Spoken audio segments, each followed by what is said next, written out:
Hello students, आज के इस वीडियो में आपका स्वागत है। मैं हूं भागवंती, असिस्टेंट प्रोफेसर इतिहास NMPG कॉलेज हनुमानगढ़। आज के इस वीडियो में हम धर्म सुधार आंदोलन के बारे में चर्चा करेंगे। धर्म सुधार आंदोलन क्या था, उसके कारण क्या क्या थे और उसके प्रमुख धर्म सुधारक कौन कौन से थे, उसके बारे में चर्चा करेंगे। धर्म सुधार आंदोलन 16वीं शताब्दी की एक प्रमुख घटना थी। 16वीं शताब्दी में पुनर्जागरण से प्रभावित लोगों ने पोप की सांसारिकता व प्रभुत्व के विरुद्ध और चर्च की कुरीतियों, आडंबरों, पाखंड और शोषण को नष्ट करने के लिए जो आंदोलन प्रारंभ किया, उसे धर्म सुधार आंदोलन की संज्ञा दी जाती है। क्योंकि पुनर्जागरण से पहले पश्चिमी यूरोप पर रोमन कैथोलिक चर्च का एक छत्र साम्राज्य था। मनुष्य के जीवन में पग पग पर चर्च का दखल था। मनुष्य जन्म के साथ ही चर्च की शरण में स्वयं को पाता और उसके जीवन का कोई भी क्रियाकलाप चर्च के क्षेत्र से बाहर संभव नहीं था। रोम से यूरोप के सुदूर गांवों तक चर्च का इतना संगठित तंत्र फैला हुआ था कि कोई भी व्यक्ति चर्च का विरोध नहीं कर सकता था। अर्थात संपूर्ण यूरोपीय समाज धर्म केंद्रित, धर्म प्रेरित और धर्म नियंत्रित था। चर्च का प्रभाव इतना अधिक था कि सम्राटों को भी चर्च के सामने, पोप के सामने झुकना पड़ता था। इसका सबसे बड़ा प्रमाण यह है कि 11वीं शताब्दी में जब पवित्र रोमन सम्राट हेनरी ने पोप ग्रेगोरी के हस्तक्षेप को मानने से इनकार कर दिया, तो उस पर इतना दबाव पड़ा कि उसे आल्प्स पर्वत को सर्दी के दिनों में पार करके नंगे पांव पोप से क्षमा मांगने जाना पड़ा। यदि कहीं भी चर्च का विरोध होता था तो उसे दबा दिया जाता था। परंतु 16वीं शताब्दी में स्थिति में परिवर्तन आया, जब चर्च की कुछ धार्मिक बातों और विचारों के विरुद्ध जबरदस्त विद्रोह उठ खड़ा हुआ, तो चर्च न तो उसे दबाने में समर्थ रहा और न ही विद्रोहियों की मांग पूरी कर पाया। दूसरी तरफ सुधारकों अथवा विद्रोहियों ने भी अपने धार्मिक विश्वासों को छोड़ना उचित नहीं समझा और उन्होंने रोमन चर्च का परित्याग कर अपने निजी चर्च की स्थापना करना उचित समझा। इस प्रकार कैथोलिक चर्च का विभाजन हो गया। धर्म के क्षेत्र में यह जो जन आंदोलन चला था, इसे रिफॉर्मेशन या धर्म सुधार के नाम से जाना जाता है। चूंकि आंदोलनकारियों ने कैथोलिक चर्च का प्रोटेस्ट यानी कि विरोध किया था, अतः उनके द्वारा स्थापित नया धर्म प्रोटेस्टेंट धर्म के नाम से प्रसिद्ध हुआ। इसी नाम के कारण ये आंदोलन प्रोटेस्टेंट क्रांति के नाम से भी पुकारा जाता है।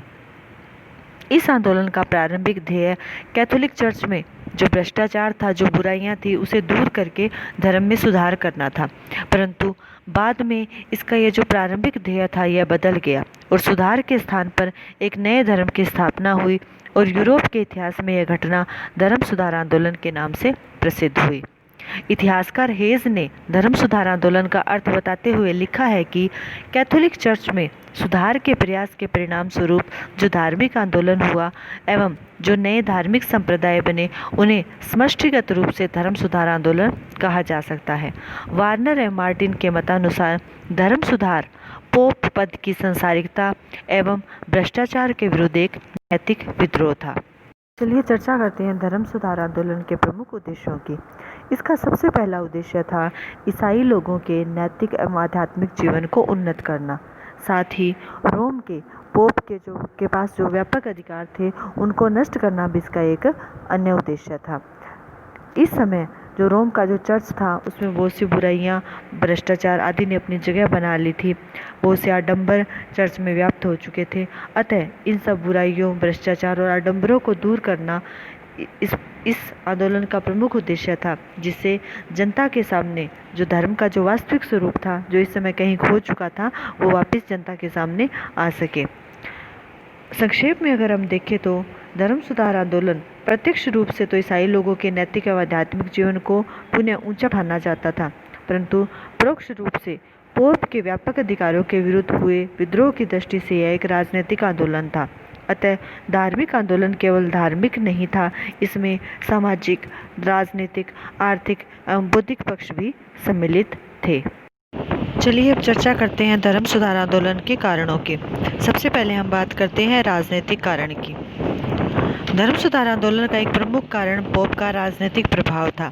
चर्च और पोप के पास व्यापक राजनीतिक और आर्थिक अधिकार और शक्तियां थीं। पोप रोम नगर तथा उसके आसपास कि पेपल स्टेट्स का शासक था।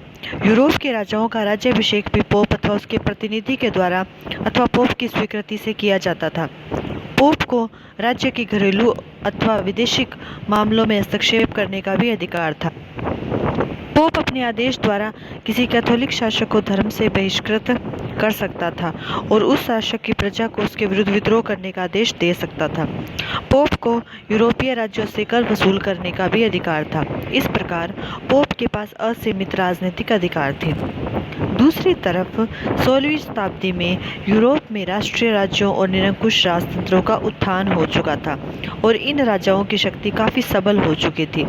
राजा लोगों को पोप की राजनीतिक प्रभुता पसंद न थी, क्योंकि इससे उनकी संप्रभुता को चोट पहुंचती थी। अतः वे लोग पोप के प्रभाव से मुक्त होना चाहते थे। इसलिए दोनों में संघर्ष होना स्वाभाविक एवं अनिवार्य था। पोप और राजाओं के मध्य संघर्ष का दूसरा कारण चर्च के न्यायालय थे। सामंती युग के प्रारंभ में जब रोमन न्यायालय और नियम लुप्त होने लगे, तब चर्च ने लोगों को न्याय प्रदान करने के लिए अपने न्यायालय स्थापित किए। पुनर्जागरण तथा राष्ट्रीय राज्यों की स्थापना के बाद भी इन न्यायालयों का अस्तित्व बना हुआ था और कई मामले जैसे विवाह, तलाक, उत्तराधिकार आदि का फैसला चर्च के न्यायालय ही करते थे। राजाओं को यह बात पसंद न थी। वे अपने न्यायालयों का महत्व कायम करना चाहते थे, क्योंकि कई बार धार्मिक न्यायालयों के निर्णयों और राजकीय न्यायालयों के निर्णयों में आपस में टक्कर हो जाती थी और तब स्थिति विचित्र बन जाती थी कि किसके निर्णय को सही माना जाए। जहाँ तक सामान्य लोगों का सवाल है, उन्हें धार्मिक न्यायालयों में विश्वास नहीं रहा था, क्योंकि वे न्यायालय घूस तथा भ्रष्टाचार के केंद्र बने हुए थे। अतः जनता की सहानुभूति भी राजाओं के साथ थी। कुछ विद्वानों का मानना है कि पोप तथा राजाओं के संघर्ष का मुख्य कारण चर्च की धन संपदा पर राजाओं की कुदृष्टि थी। चर्च के पास बहुत भूमि थी और उसे इस भूमि की उपज तथा आय पर किसी प्रकार का कर नहीं देना पड़ता था।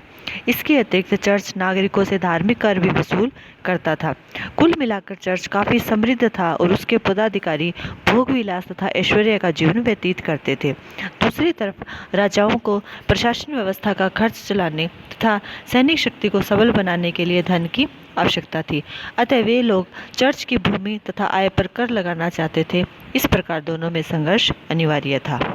चलिए अब चर्चा करते हैं धर्म सुधार आंदोलन के आर्थिक कारण की। मध्ययुगीन यूरोप में सामंतवादी व्यवस्था में कृषक दास थे और उद्योगों में श्रेणी व्यवस्था से श्रमिक और शिल्पी को व्यक्तिगत स्वतंत्रता नहीं थी। परंतु 16वीं सदी में विभिन्न कारणों से जो सामंतवादी व्यवस्था थी वो विघटित हो गई और व्यापार, वाणिज्य और उद्योग धंधों के विकास होने से किसान, कारीगर और मजदूर विभिन्न उद्योग धंधों और कल कारखानों में लग गए। व्यापार वाणिज्य का विकास हुआ, पूंजीवाद का उत्कर्ष हुआ। इससे समाज में एक धन संपन्न व्यापारी वर्ग और उद्योगपति वर्ग का उद्भव हुआ। इस नवीन पूंजीवादी व्यापारी वर्ग ने चर्च का विरोध किया। वे चर्च की अतुल धन संपत्ति को अपने व्यापार और उद्योगों की वृद्धि के लिए हड़पना चाहते थे, क्योंकि वे चर्च की संपत्ति को अनुत्पादक मानते थे। इसलिए उन्होंने धर्म सुधार आंदोलन को हवा दी। व्यापारी लोगों के विरोध का एक अन्य कारण यह भी था कि व्यापारी लोग काफ़ी संकटों और मुसीबतों का सामना करते हुए दूर दूर देशों की यात्रा करते थे और व्यापार वाणिज्य के द्वारा पूंजी अर्जित करके जब अपने देश लौटते थे तो उनकी आय का एक बहुत बड़ा भाग चर्च की नज़र हो जाता था। शासक लोग व्यापारियों की मदद करने में असमर्थ होते थे, क्योंकि उनके पास शक्ति का अभाव होता था। अतः व्यापारी वर्ग ने शासकों को आर्थिक सहयोग देकर उन्हें सबल बनाया। व्यापारियों के विरोध का एक अन्य कारण यह भी था कि चर्च कर्ज लेने और सूद पर कर्ज देने के विरुद्ध था, परंतु व्यापार वाणिज्य के विकास के साथ साथ सूद पर कर्ज लेना आवश्यक हो गया था। अतः इन व्यापारी वर्ग ने चर्च का भरपूर विरोध किया। धर्म सुधार आंदोलन को प्रारंभ करने में धार्मिक कारणों ने एक महत्वपूर्ण भूमिका निभाई, क्योंकि आधुनिक युग के आरंभ होने तक चर्च और पोपशाही में अनेक दोष उत्पन्न हो गए थे। चर्च के बहुसंख्यक पादरी और धर्माधिकारी अपने धार्मिक कर्तव्यों की उपेक्षा करते थे। वे पोप की भांति आचरण भ्रष्ट और अनैतिक हो चुके थे तथा सांसारिक सुख सुविधाओं और वैभव विलासिता में मग्न रहते थे। वे राजनीतिक प्रदर्शन, शान शौकत और भौतिकवादी प्रवृत्तियों में डूबे हुए थे। चर्च का जो स्वरूप था वह व्यावसायिक हो गया था। चर्च के विभिन्न पदों पर जो नियुक्तियां होती थी वह योग्यता के आधार पर न होकर अनुशंसाओं, प्रभावों और धन के प्रलोभन के आधार पर होती थी। पोप गिरजाघर के विभिन्न पदों को बेचता था। चर्च में एक दोष प्लूरलिटीज प्रथा थी। इसके अंतर्गत एक ही पादरी अनेक गिरजाघरों का अध्यक्ष हो सकता था और अनेक पदों पर कार्य कर सकता था। इससे एक ही व्यक्ति की सत्ता और संपन्नता में खूब वृद्धि होती थी। चर्च में व्याप्त इस अनैतिकता और विलासिता के अतिरिक्त चर्च जनसाधारण का शोषण भी करता था। चर्च द्वारा विभिन्न करों, उपहारों और दानों से धन एकत्रित किया जाता था। प्रत्येक व्यक्ति को अपनी आय का 10वां भाग अनिवार्य रूप से चर्च को देना पड़ता था। इसके अतिरिक्त अन्य भेंट, उपहार, चढ़ावा आदि भी चर्च को देना पड़ता था। इसके अलावा पोप अन्य प्रकार के कर लगाकर भी जनता का शोषण करता था। इन प्रकार के आर्थिक शोषण से जनसाधारण में आक्रोश था, पर करों द्वारा एकत्रित धन देश के बाहर पोप के पास रोम भेजा जाता था। इससे लोग चर्च के विरोधी हो गए। राष्ट्रीय चेतना के कारण नवीन शासक वर्ग चर्च द्वारा इस प्रकार वसूल किए और रोम भेजे गए धन को अपने राज्य की आय की चोरी समझता था और इस धन को शासक लोकहित में और राजतंत्र को दृढ़ करने में लगाना चाहते थे। पोपशाही में भी इस समय तक अनेक दोष और दुर्बलताएं आ चुकी थी। पोप का जो दरबार था वह भयंकर व्यभिचार और भ्रष्टाचार का केंद्र बन गया था। पोप अपने आप को ईश्वर का प्रतिनिधि मानता था और अधिकतम धन संग्रह करने के लिए उसने एक नया तरीका निकाला। उसने अपने पादरियों के द्वारा जनता में क्षमा पत्रों या पाप मोचन पत्रों को भिजवाना शुरू कर दिया। कोई भी व्यक्ति इन अपने पापों से मुक्त होने के लिए धन देकर इन क्षमा पत्र को प्राप्त कर सकता था। पोप ने यह प्रचार किया था कि जो व्यक्ति मृत्यु के पूर्व पाप मोचन पत्रों को खरीद लेगा वह मृत्यु के बाद स्वर्ग को प्राप्त करेगा। इन सब का सामूहिक परिणाम था धर्म सुधार आंदोलन। चलिए अब चर्चा करते हैं धर्म सुधार आंदोलन के तात्कालिक कारण की। जैसा कि हमने ऊपर अभी चर्चा की पाप मोचन पत्रों की, तो धर्म सुधार आंदोलन का तत्कालिक कारण ये पाप मोचन पत्रों की बिक्री ही बना। जब 1817 में पोप का एक एजेंट टेड जेल जर्मनी में पाप मोचन पत्रों को विटनबर्ग में खुलेआम बेच रहा था, तब मार्टिन लूथर नामक सुधारक ने इसका कड़ा विरोध किया और अपने लिखित 95 प्रसंग द्वारा पोप को चुनौती दी और इस प्रकार पोप के विरुद्ध खुला विद्रोह कर दिया। लूथर का कहना था कि धन देकर मोक्ष प्राप्त नहीं किया जा सकता, बल्कि पापों से मुक्ति पाने के लिए ईश्वर पर विश्वास रखना और ईश्वर की असीम दया प्राप्त करना तथा अच्छे कर्म करना आवश्यक है। उसने ईश्वर के प्रति श्रद्धा और विश्वास तथा स्वयं की प्रायश्चित की भावना द्वारा दोष मुक्ति का सिद्धांत प्रतिपादित किया। इसके लिए उसने पाप मोचन पत्र की आवश्यकता निरर्थक बताई। इस प्रकार धर्म सुधार आंदोलन प्रारंभ हो गया। अब हम चर्चा करते हैं प्रमुख धर्म सुधारकों की, जिन्होंने धर्म सुधार आंदोलन के मार्ग को प्रशस्त किया। 14वीं शताब्दी से ही इन धर्म सुधारकों का यूरोपीय धार्मिक मंच पर आगमन हो गया था। इन्होंने चर्च के संगठन के दोषों और पादरी जीवन में विद्यमान अनैतिकता का विरोध किया तथा परिवर्तन की मांग की। इन्हीं प्रारंभिक धर्म सुधारकों ने आगे चलकर मार्टिन लूथर जैसे सुधारकों के लिए सशक्त पृष्ठभूमि तैयार की। तो सबसे पहले हम बात करते हैं जॉन वाइक्लिफ की। जॉन वाइक्लिफ ऑक्सफोर्ड विश्वविद्यालय का एक प्राध्यापक था। उसने कैथोलिक धर्म की बहुत सी परंपराओं तथा क्रियाकलापों की आलोचना की। उसने घोषणा की कि पोप पृथ्वी पर ईश्वर का प्रतिनिधि नहीं है तथा भ्रष्ट एवं विवेकहीन पादरियों द्वारा दिए जाने वाले धार्मिक उपदेश व्यर्थ है। उसका मानना था कि प्रत्येक ईसाई को बाइबल के सिद्धांतों के अनुसार काम करना चाहिए और इसके लिए चर्च या पादरियों के निर्देशन की आवश्यकता नहीं है। कैथोलिक चर्च की भाषा, जो अब तक लैटिन थी, जिसे आम लोग नहीं जानते थे, वह जन भाषाओं में धर्म ग्रंथों के अनुवाद के पक्ष में था। उसने मांग की कि चर्च की विपुल धन संपत्ति पर राज्य का अधिकार होना चाहिए। उसके विचार एक सीमा तक क्रांतिकारी थे, जिन्हें रूढ़िवादी धर्माधिकारी सहन नहीं कर पाए। उस पर धर्मद्रोह का आरोप लगाया गया, परंतु सामान्य जनता में उसकी लोकप्रियता के डर से वे उसके विरुद्ध कोई सख्त कार्यवाही नहीं कर पाए। लेकिन जब 1384 में उसकी मृत्यु हुई तब पादरियों ने उसके मृत शरीर को कब्रिस्तान से निकलवाकर गंदी जगह फिकवा दिया। जॉन वाइक्लिफ को the morning star of reformation कहा जाता है। उनके अनुयायी उन्हें लोलार्ड्स के नाम से जानते हैं। अब हम बात करते हैं जॉन हस की। जॉन हस बोहेमिया चेक का निवासी था और प्राग विश्वविद्यालय में प्रोफेसर था। उसके विचारों पर वाइक्लिफ का गहरा प्रभाव था। उसकी मान्यता थी कि एक सामान्य ईसाई बाइबल के अध्ययन से ही मुक्ति का मार्ग खोज सकता है और इसके लिए चर्च आदि के सहयोग की आवश्यकता नहीं है। वह पोप के पतित जीवन तथा चर्च की कुरीतियों का कटु आलोचक था। चर्च की निंदा करने और नास्तिकता का प्रसार रोकने के आरोप में उसे जिंदा जला दिया गया। अगला धर्म सुधारक है सैवोनारोला। सैवोनारोला फ्लोरेंस नगर का विद्वान, पादरी तथा राजनीतिज्ञ था। उसने पोप के राजसी ठाट की आलोचना की तथा चर्च के क्रियाकलापों में सुधार पर जोर दिया। तत्कालीन पोप अलेक्जेंडर षष्ठम ने उसे अपने विचारों का प्रचार बंद करने का आदेश दिया, जिसका उसने पालन नहीं किया।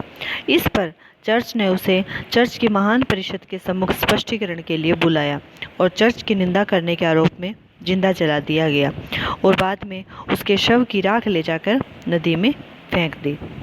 एक अन्य महत्वपूर्ण और प्रसिद्ध धर्म सुधारक है इरेस्मस।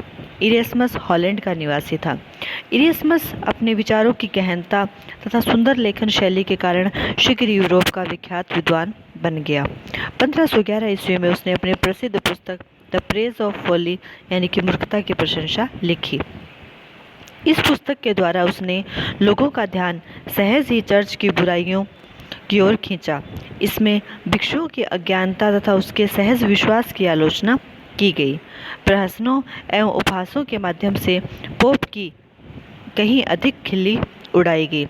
इरेस्मस ने ईसाई धर्म के मूल सिद्धांतों के प्रचार हेतु न्यू टेस्टामेंट का 1516 ईस्वी में नया संस्करण निकालकर धर्म की उत्पत्ति की व्याख्या की।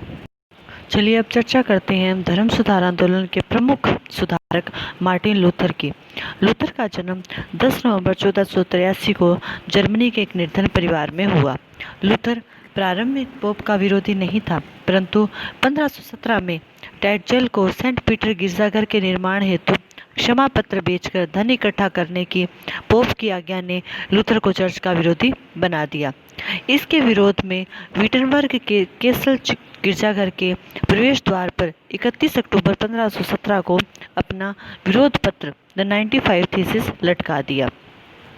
इन 95 कथनों में चर्च द्वारा सभी उपायों से धन एकत्रित करने की आलोचना की गई थी।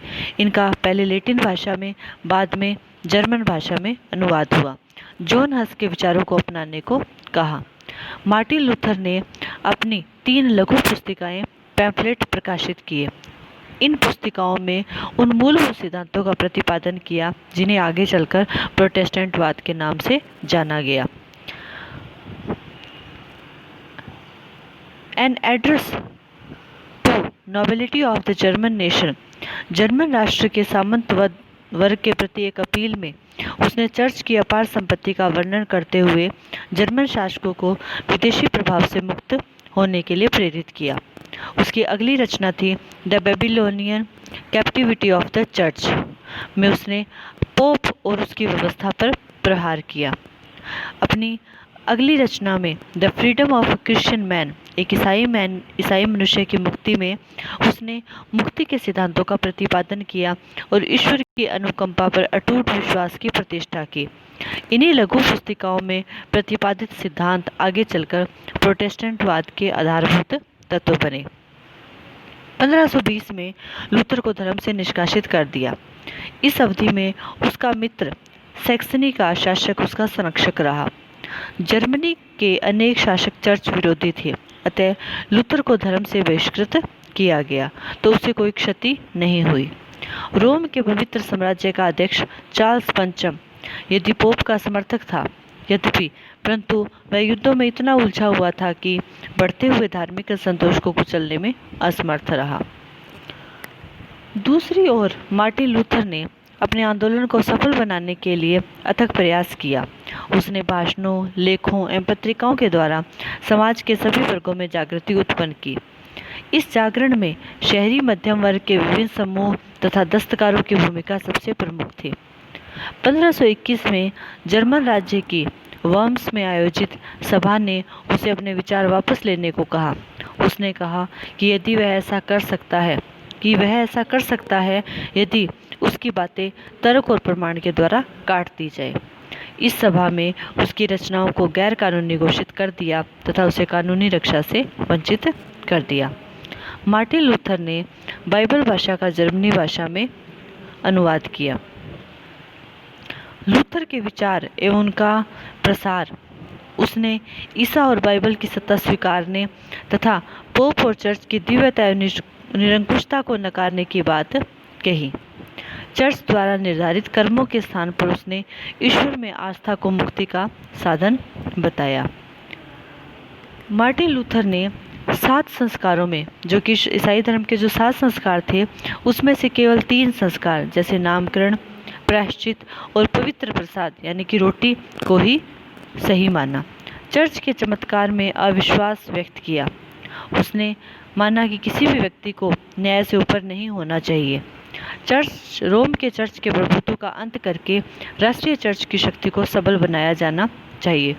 मार्टिन लूथर का मानना था कि धर्म ग्रंथ सबके लिए है, अतः सभी उनका ज्ञान प्राप्त कर सकते हैं। चर्च के भ्रष्टाचार को रोकने के लिए उसने सुझाव दिया कि पादरी लोगों को विवाह करके सभ्य नागरिकों की तरह रहने की अनुमति दी जानी चाहिए।